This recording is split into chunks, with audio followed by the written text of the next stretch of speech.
Who is fueling or funding the groups loosely called Antifa? Tom Steyer's name came up a lot in California. He's a billionaire. Another name that's come out publicly, open source records, has been George Soros.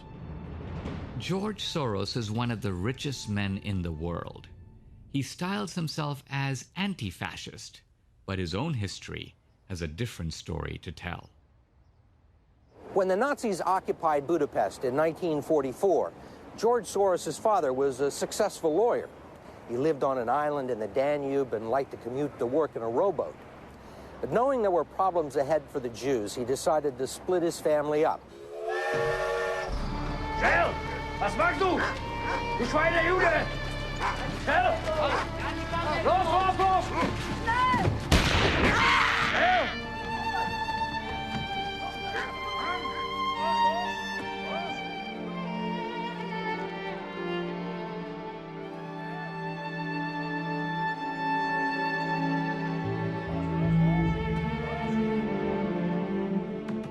And he bribed a government official to take 14-year-old George Soros in and swear that he was his Christian godson. But survival carried a heavy price tag. While hundreds of thousands of Hungarian Jews were being shipped off to the death camps, George Soros accompanied his phony godfather on his appointed rounds, confiscating property from the Jews. I was 14 years old, and I would say that that's when my character was made. In what way? That one should think ahead, one should understand and anticipate events.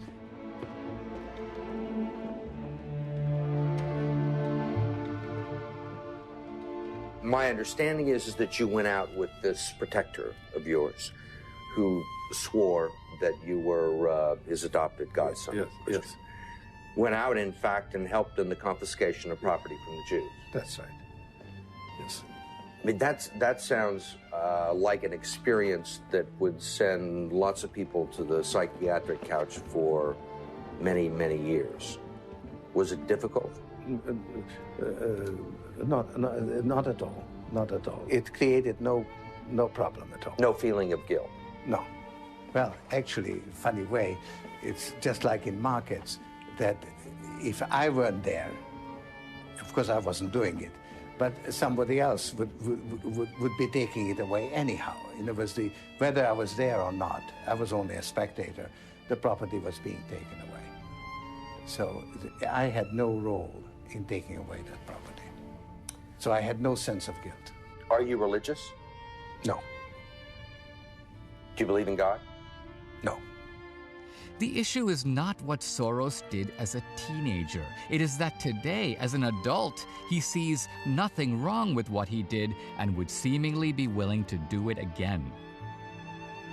Soros' self-justification echoes an argument made by one of the most notorious Nazis himself. During my work at the gypsy camp, I came across Mengele and watched his activities. I personally observed him infecting gypsy twins with typhus in order to observe whether the twins reacted differently or in the same way. Shortly after they had been infected, they were gassed. Do you believe that your father was responsible for this? Personally, he did not assume he did it.